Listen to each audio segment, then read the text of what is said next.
کفن کا کپڑا پہلے سے خرید کر رکھنے کا کیا حکم ہے؟ بھائی دیکھیے، یہ چیز جائز ہے، سنت نہیں ہے۔ یہ چیز جائز ہے، سنت نہیں ہے۔ جائز کیوں ہے؟ اس لیے کہ اس کی کوئی ممانعت نہیں ہے، بلکہ بعض لوگوں کے بارے میں آتا ہے صحابہ ہی سے کہ ان لوگوں نے اپنے کفن کا کپڑا تیار رکھا تھا۔ سنت کیوں نہیں ہے؟ اس لیے کہ اللہ کے رسول صلی اللہ علیہ وسلم نے ایسا نہیں کیا، نہ آپ نے اس کی کوئی ترغیب دی ہے۔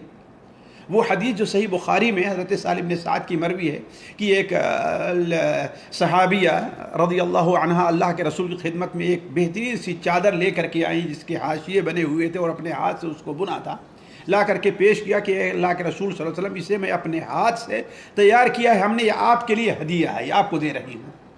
تو آپ صلی اللہ علیہ وسلم اس وقت حاجت مند بھی تھے، اسے قبول کر لیا اور اس کو گئے اندر اور پہن کر کے آئے۔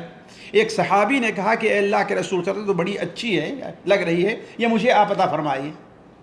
تو آپ صلی اللہ علیہ وسلم نے کہا کہ ٹھیک ہے۔ تھوڑی دیر آپ بیٹھے مجلس میں، پھر اس کے بعد آپ صلی اللہ علیہ وسلم واپس جا کر کے تبدیل کیا اور اس کو چوپٹ کر کے برابر کر کے لے کر کے اور ان کو دے دیا۔ جب انہوں نے لے لیا تو صحابہ کرام نے کہا کہ تم نے اسے کیوں مانگا؟ تم دیکھتے کہ اللہ کے رسول کی حاجت مند بھی ہیں، آپ کو ضرورت بھی ہے، اور آپ جانتے ہو، تم جانتے ہو کہ اللہ کے رسول سے کوئی چیز مانگی جائے تو آپ اس کا انکار نہیں کرتے۔ تو صحابی نے کہا دیکھو میں اسے پہننا نہیں چاہتا ہوں، میں اسے بطور کفن کے رکھنا چاہتا ہوں۔ فکانت کفن ہوں، جیسے بخاری شریف کے الفاظ ہے کہ یہ ان کا کفن بنے۔ تو اس سے یہ سنت اس لیے نہیں ہوگی کہ اللہ کے رسول صلی اللہ علیہ وسلم کے آثار سے برکت حاصل کرنا یہ خاص ہے۔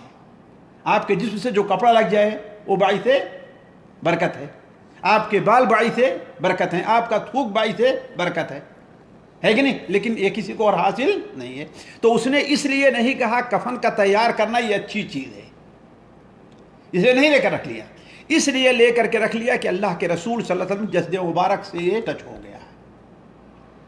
تو اسی لیے ہم کہتے ہیں کہ جائز ہے، سنت نہیں ہے۔